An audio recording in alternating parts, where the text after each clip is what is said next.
యాదాద్రి జిల్లాను అభివృద్ధి చేసేందుకు పార్టీలకు అతీతంగా కృషి చేయాలని ప్రభుత్వ విప్ బీర్ల ఐలయ్య పిలుపునిచ్చారు. ప్రజాపాలన ప్రగతి ప్రణాళిక 99 రోజుల కార్యాచరణలో భాగంగా భువనగిరిలో నిర్వహించిన అవగాహన సదస్సుకు విప్ ముఖ్య అతిథిగా హాజరయ్యారు. ప్రజాప్రతినిధులు ప్రతి శాఖ గురించి క్షుణ్ణంగా తెలుసుకుని ప్రభుత్వ సంక్షేమ పథకాలు అర్హులైన అందరికీ చర్యలు కృషి చేయాలని తెలిపారు. ఈ కార్యక్రమంలో ప్రతి ఒక్కరూ భాగస్వామ్యం కావాలన్నారు. యాదాద్రి జిల్లాను అభివృద్ధిలో తెలంగాణలోని మొదటి స్థానం నిలపాలన్నారు విప్ బీర్ల ఐలయ్య.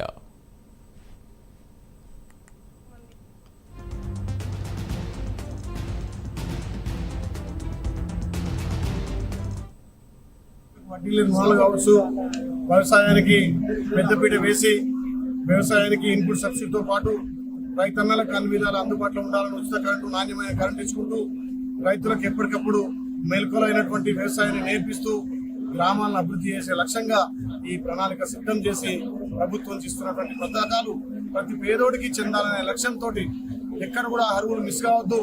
ఈ 99 ప్రణాళికలో గ్రామానికి సంబంధించి ఇంకా రేషన్ కార్డు లేని వారు కానీ ఇంకా ఈ ప్రభుత్వ స్కీమ్లు అందరి వాళ్ళు ఉంటే కూడా గుర్తించి ప్రభుత్వం దృష్టికి తీసుకోవాల్సిన బాధ్యత గ్రామ సర్పంచ్గా, పట్టణ మున్సిపల్ చైర్మన్గా, కౌన్సిలర్గా వాళ్ళ మీద ఉంది.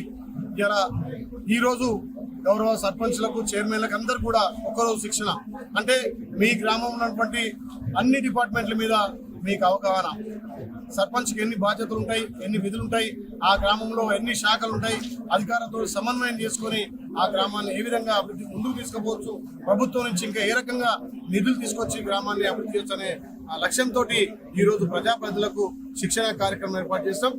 మహిళలు